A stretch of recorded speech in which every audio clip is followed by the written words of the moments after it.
Hello, friends, and welcome back to Malicious Compliance Stories. Let's start our video with a story about a grumpy great-uncle and his resourceful niece. When a holiday mishap traps him in a tight spot, it's up to her quick thinking to save the day. You're my battle buddy. That means we look out for each other, and you're not to leave my side. Got that? Yes, sir. This is my friend Belle's story and takes place in the mid-90s when Belle was a senior in high school. Belle had a cantankerous great-uncle named Todd. Like many people in Belle's family, Uncle Todd had served in the Army. After being honorably discharged, he took up the family's homestead and worked as a farmer, while the rest of the family lived in town about 20 miles away.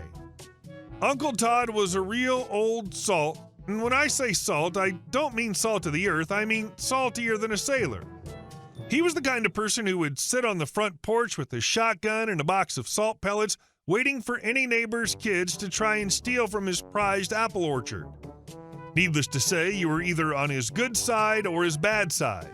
Most of the family were sadly on his bad side. Somehow Belle got on the old man's good side early on in life, and he didn't give her near as much grief. When she showed him her letter from West Point, he had tears in his eyes. Beginning when she was a freshman in high school, she was hired to help him out as he was getting up in age. Every day before sunup, he'd pick her up in his battered old Ford pickup and drive her to the farm. Every time they arrived, he'd tell her, "You're my battle buddy. That means we look out for each other, and you're not to leave my side. Got that?" She'd snap a salute and say, "Yes, sir." They'd get about their day, and at the end, Uncle Todd would drive her home and pay her for the day for a job well done and treat her to a Coke and a sandwich from the town grocery store. Belle has many fond memories of that old man. That being said, there were some days that he'd be particularly grouchy. This particular story takes place on one of these days right around Christmas time. Even though most of the family was on Uncle Todd's bad side, he'd still host Christmas dinner as tradition dictated. Once again, he hired Belle to help him prepare the house for the family. Belle could tell the old man was unhappy about something, so she decided to stay out of his way as much as humanly possible to avoid getting chewed out. That being said, he growled and grumbled at her so many times that day that it got on her nerves, and she wished that she had elected to stay home. All that said, she was still being paid, so she decided to stick it out. They were on the second floor of the house, cleaning out the rooms, when Uncle Todd went into the storage closet at the end of the hall to get more linen. Now, I say storage closet, but it was a small windowless room that was too small to be a bedroom, so it became a storage closet. The lock on this door was the type that would lock on the outside, and unless you had a clothes hanger or knew how to disengage the lock on the inside, there was no unlocking it. Unfortunately, it was a flimsy lock, so trouble was bound to happen. Uncle Todd was in such a foul mood that he slammed the door to the closet shut after he entered. It was so loud that Belle jumped. Unfortunately, he slammed it so hard that it damaged the flimsy lock. She heard him cursing and trying to unlock the door. Then she heard him bark, "Belle?" She stepped out. "Yes, Uncle Todd? Damn door won't unlock. Can you unlock it from your side?" Belle decided to get back at him for his nasty behavior.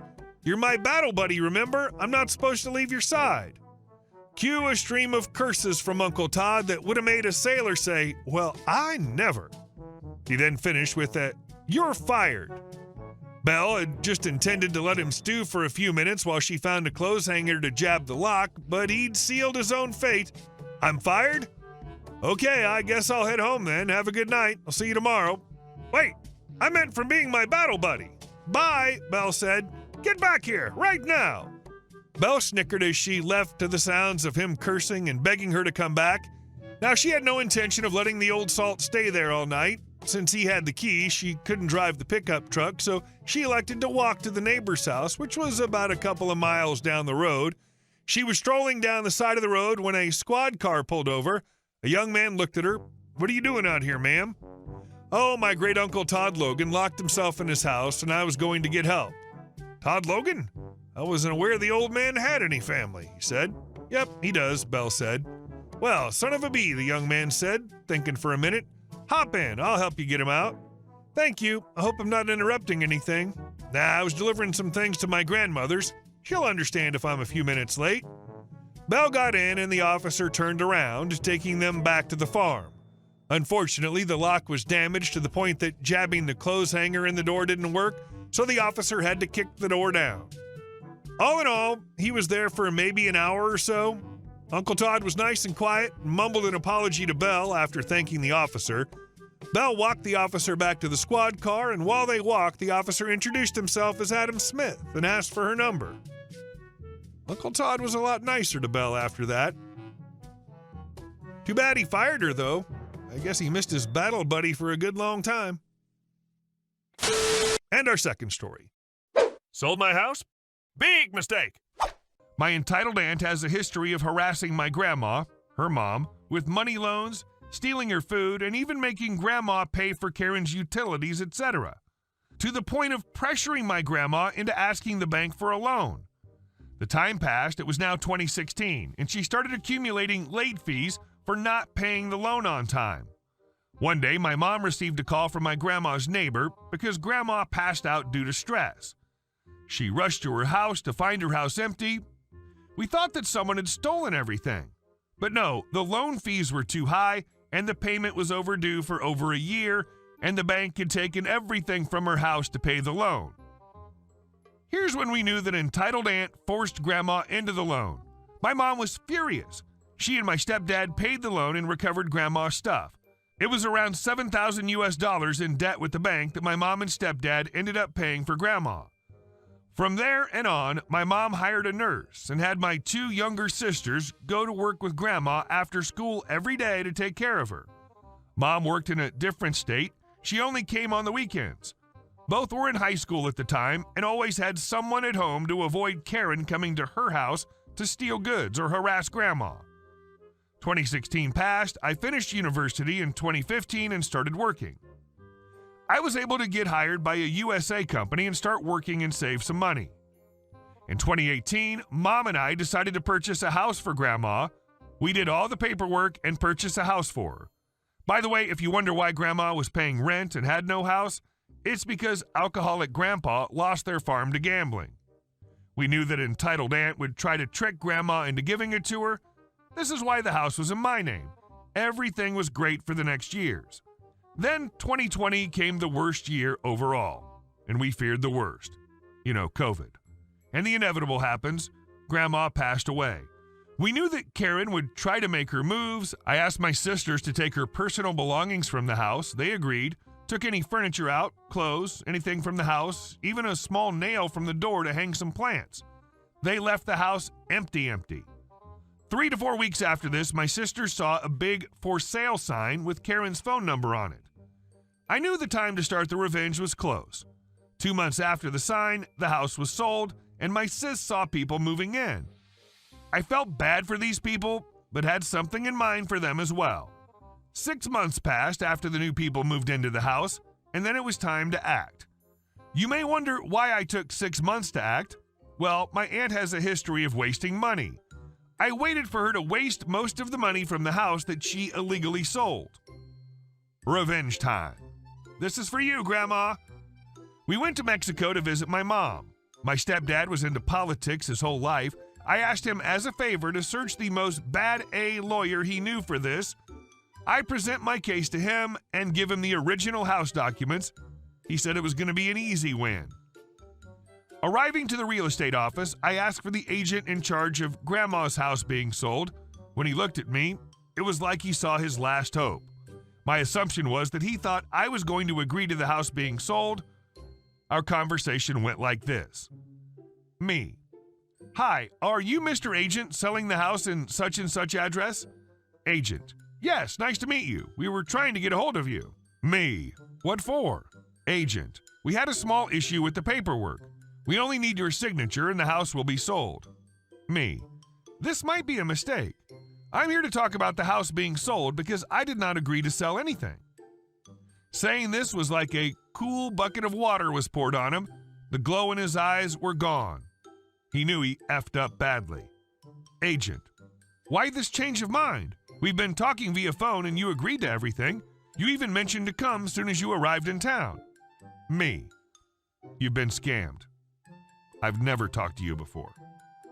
Then I suggest calling me from the phone number we've been talking. He did, and someone answered, and surprise, surprise, it was not me. Then I just mentioned that I wanted my house back since I've never agreed to anything, or I will legally proceed to sue them, and walked away. At this point, I knew everything was going to go down for Karen. 3 days passed and I encountered Karen at Walmart parking lot. I politely approached her to say hi, like I didn't know anything, but when saying goodbye, I asked why she sold my house. She started to get nervous and negate everything until I mentioned that we have Mr. Lawyer suing her. A way to say we have a bad A lawyer on our side. She then tried to defend herself that Grandma gave her the house and she had a paper with Grandma's signature. I just smiled and mentioned that Grandma did not have the power of doing that since the house was in my name, and she better get her crap together because a storm was on her way.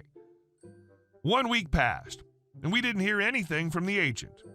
I pay him a visit again. It was hard to track him down. I tried 2 weeks to contact him with no luck, so we proceed to sue them.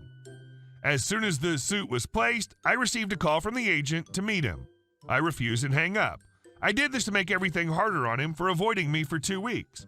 He then found out who my stepdad was and found my stepdad's office address. He had the audacity to visit my stepdad. My stepdad, being a busy man, ignored him and said to contact me. The agent begged to stop any legal actions since he could go to jail. I agreed if he agreed to the following terms. A, recover my house, make the people inside my house move out. B, get a new house for the people currently living in my house with the money they've already spent.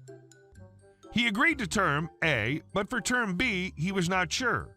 I then stated it was his fault for approving the paperwork without my signature and that he'll need to recover the money from agent to pay for the new home for the people currently living in my house.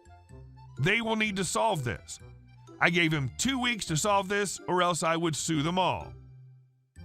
Next event. Notify Karen about the fraud she had committed and she had the money to return it.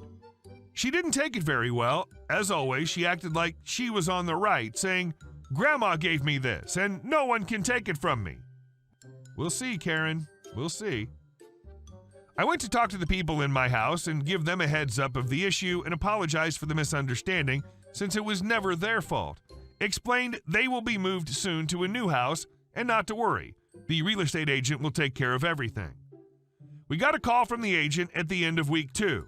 After we talked, he mentioned that my house was empty and that the people in there were in a new home as well.